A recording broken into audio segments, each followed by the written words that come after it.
takes place between midnight and 1 a.m. Events occur in real time.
It started out as a mini pursuit. So what initiated the call, and then what happened in the gun fire and stuff like that, and the weapons, and I guess both.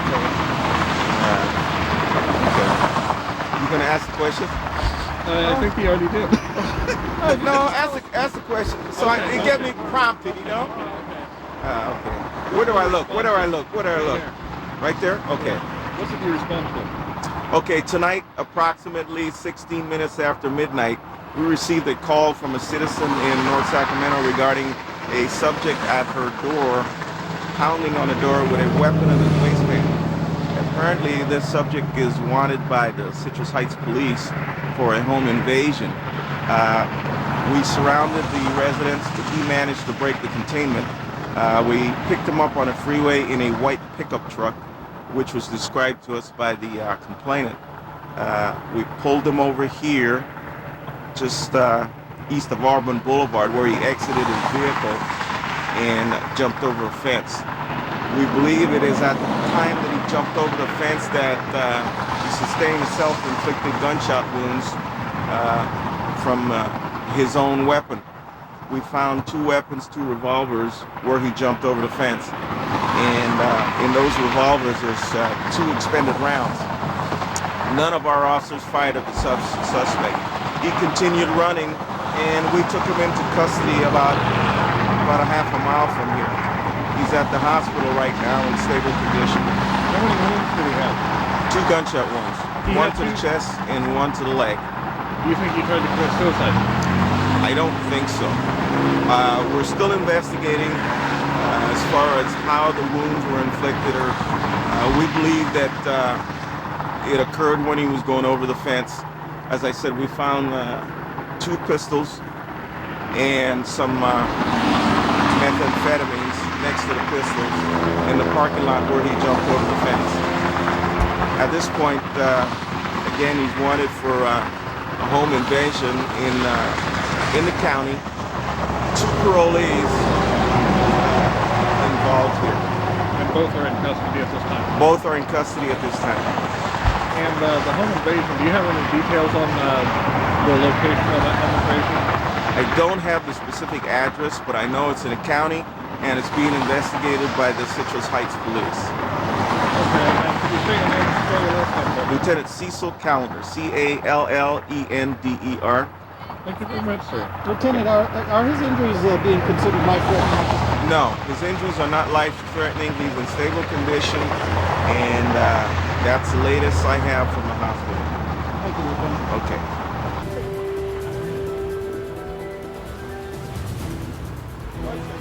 Okay.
me get through.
Okay, I'm Lieutenant Lupe Rangel, Sacramento Police Department.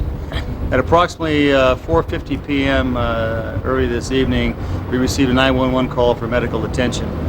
Upon the officer's arrival, they found a very hysterical and distraught male at the front of the residence in the 3100 block of Kennard.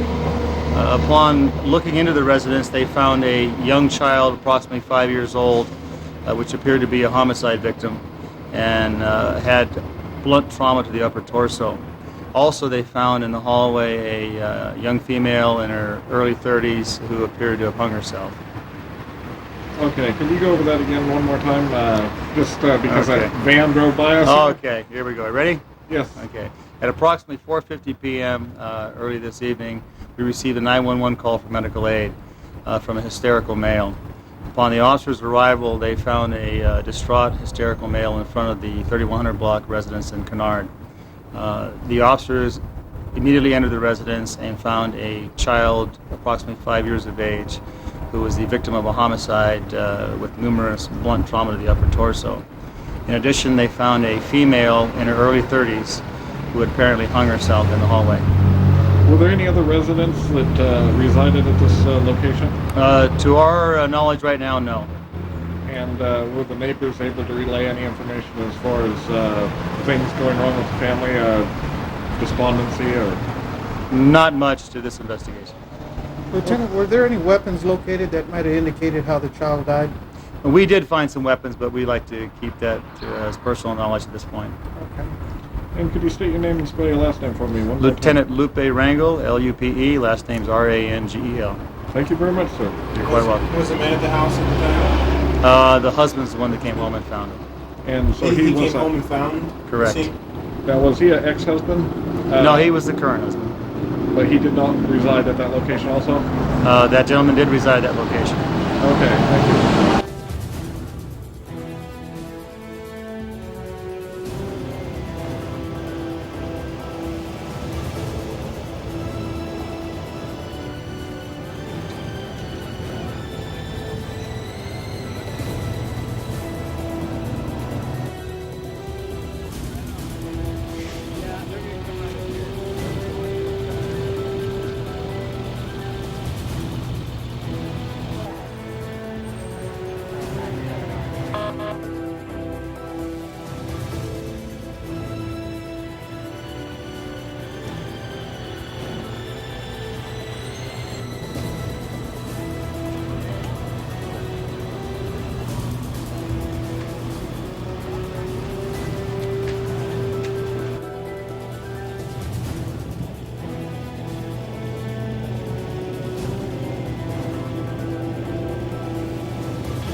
Name is Nick Salmeron. Last name is spelled S-A-L-M-E-R-O-N. I'm an officer with the California Highway Patrol out of the South Sac CHP office. What we had here today around 1:30 in the morning is two separate collisions. There were actually two separate collisions which resulted in 2 fatalities and 3 major injuries. Around 1:30 this morning, southbound on 99, just north of Fruitridge, we had a felony hit and run. We had a dark model pickup, lane change, a Taurus station wagon forcing into the center divider where it became disabled in the fast lane. 2 Good Samaritans stopped and tried to assist the 2 parties in the Taurus station wagon. At that time, a Volkswagen Bug came up in the fast lane, striking the Taurus station wagon and injuring one of the Good Samaritans. It appears that out of that second collision, 2 people died in this Taurus station wagon, 2 Hispanic females between the ages of 25 and 30, and there were 3 major injuries, one to the driver of the VW Bug and the Good Samaritan and a passenger in the Taurus station wagon. We're currently looking for the vehicle in the first collision. It's a dark, unknown model, large-sized pickup. So we are currently looking for it. What type of damage did it have? Right now, we don't know if there's any damage. We don't know if it's going to be a non-contact hit and run where the vehicle actually just made a lane change and didn't actually make contact with the vehicle, forcing it to take evasive action, causing it to go into the center divide. Or road's going to be closed for quite a while. We've called our area special investigative team to come out and do the investigation. We're looking at felony charges here. First of all, on the hit and run and also the VW Bug that came into the scene. Are you anticipating the freeway opening by the commute this morning? We don't know. We don't know. Not until we get our investigators out here will we know if the freeway will be open. The fortunate thing is it's against the normal flow of commute traffic. It is southbound 99 north of Fruitridge. But if you are at home looking at this, please take some alternate routes or keep in touch with the media so we can find out if we're going to open in time. Now, did you say there would be charges against the VW Bug? There might potentially be charges against the VW Bug. Even though you came upon an accident that's not normally supposed to be in a flow of traffic lane? Sure. What people need to realize is they have to be able to drive within their headlights. They have to drive at a safe speed in order to avoid any hazard that they may come upon. So that individual should have been able to take evasive action. But we are looking into the actual cause of the collision, and right now it's still unknown. Now, if the vehicle was disabled that was on the side and didn't have any lights on or anything like that, it might be, even for a good driver, a hard thing to avoid, wouldn't it? It may be a hard thing to avoid, but it's something you should avoid. I guess what drivers need to realize is they have to drive at a safe speed to avoid any hazard ahead of them. So they have to drive to recognize any hazard directly ahead of them within their headlight beam. However, at this location, because 2 Good Samaritans did stop, we feel the area was illuminated. At this point, we don't believe there's alcohol. It's alcohol related, but we still have an extensive investigation to complete, and we don't want to jump to any conclusions. We're going to try to determine the exact cause of this collision, and then we'll determine if any charges should be filed, and that'll purely be up to the district attorney's office. So all we're going to do is recommend it. Any prescriptions on the inter-party? Descriptions on the inter-parties.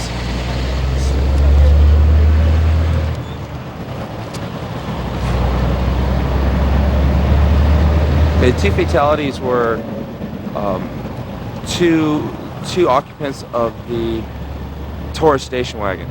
There are 2 Hispanic females, 25 to 30 years of age. The major injuries were to a passenger in the Taurus, and that person is believed to be 25-year-old female, Hispanic female. The driver of the VW Bug, who's believed to be 19 years old, female, 19-year-old female, and the Good Samaritan who was on the side next to the Taurus station wagon outside the vehicle when it was struck. He has major injuries as well. It's a male adult. We don't know the age right now. Now, I saw a small Toyota pickup or something over here. How was he involved, or did he just get kind of boxed in over there? What we have is a Toyota Tacoma. And was he injured? Also? That was the Good Samaritan. The good Toyota Tacoma at the scene was driven by the Good Samaritan. That was a major injury. He was outside the vehicle. No, let me take that back. The Toyota Tacoma at the scene was a Good Samaritan. He was fortunately uninjured. He was able to avoid the collision. He was on the left side of the vehicle and was very fortunate. His vehicle was struck, but he was not. Okay. And can you restate your name and spell your last name? Nick Salmeron, Salmeron. Thank you very much. All these, yes, as far as we know, all the injured parties.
What channel do you work for?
Well, right.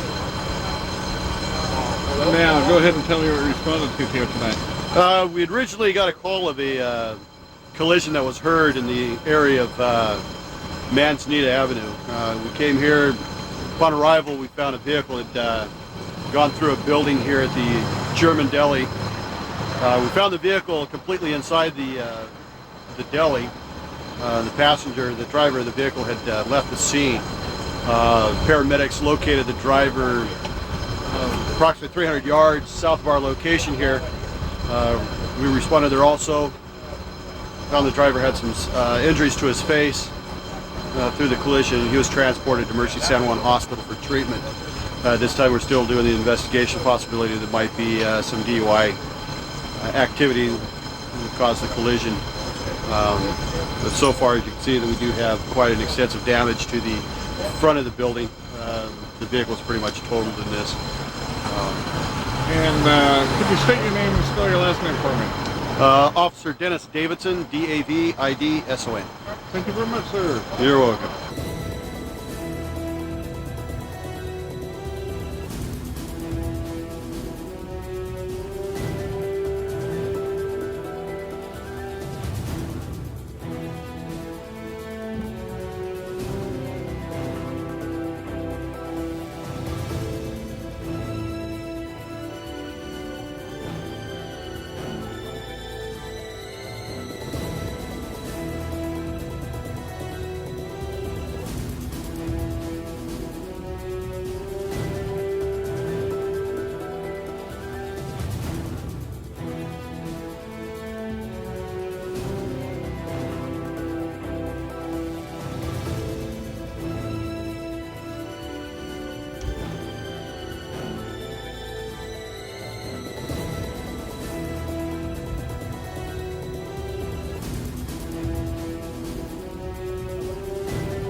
Now we're going to start playing.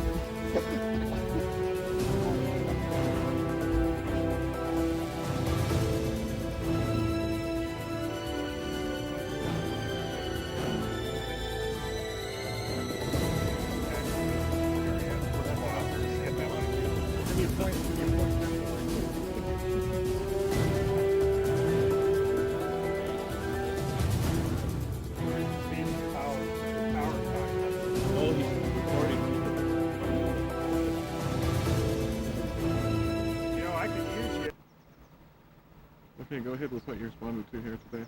Well, shortly after 7:30 this morning, the Sheriff's Communications Center received a telephone call from a family friend of the victims here, indicating that the husband had called and made a statement that he and his wife were going to a better place.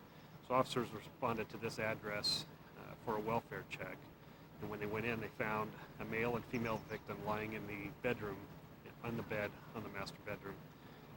Both appear to have sustained gunshot wounds, and it appears from the initial investigation that the husband may have taken his wife's life prior to shooting himself. We are still in the process of conducting the investigation, and we'll be here for several hours doing that. Could you tell me something about, did the family relay anything to you as far as what may have brought this on, as far as did the wife have health problems, or either of them have health problems? There has been some indication that the wife has suffered from some significant health problems. In addition to that, the husband has been having some financial difficulties. Those are two factors that may have led to this event, although we're too early in the investigation really to know for sure. Okay. Is there anything else you can relay to me about this? What's going to go on from here as far as the investigation? And I see you have the chaplains out here. Are they for neighbors or family? The chaplaincy program here is to help with the proper notifications, also help to deal with those in the neighborhood here in the event that they have some difficulties with what has taken place. In addition to that, the homicide investigators will be conducting their investigation, documenting the scene, and then shortly thereafter we'll be requesting the coroner's office to respond. Okay, thank you very much, sir.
That means he may exit here.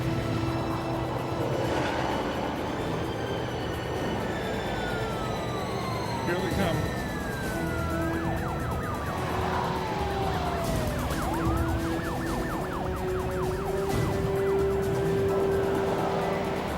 Westbound El Camino.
That originally was on the exterior of the building and then extended inside of the restaurant and eventually up into the attic.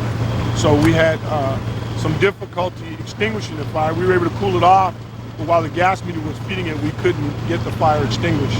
PG&E got here and informed us that under the circumstances, they couldn't shut the gas off. The car was blocking the gas meter. We were eventually able to get one of our fire captains inside the building and get the gas shut off. Can you go over what happened to the driver of the car? The driver of the car is injured. He's been removed and transported. I do have a burn victim, and I'm not sure yet whether that burn victim was the driver of the car or somebody inside the restaurant. I'm attempting to find that out. But the burn victim did have serious burns. They have been taken to UC Davis Burn Center. How many alarm was this? We went to a second alarm. Okay? Let me get your name again. I'm sorry. Oh, Joe, last name Cherry, Cherry. I'm an assistant chief, Sacramento Fire Department. So how long do you think the road will be shut down out here by Florin Road? Are you going to pretty much get that under control pretty rapidly? I think in a half hour or so we'll be out.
CHASE, Assistant Chief, Sacramento Metro Fire. So what do we have here? We've responded to a duplex fire out here on Camino Gardens, and upon arrival of the first two companies, they had well-involved duplex, half the duplex, the north side, and there was a report of rescues for animals. The engine company went in, and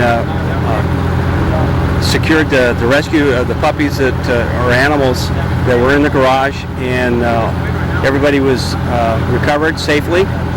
That's my understanding. There are no injuries from either the occupants of the structures or firefighters that were involved.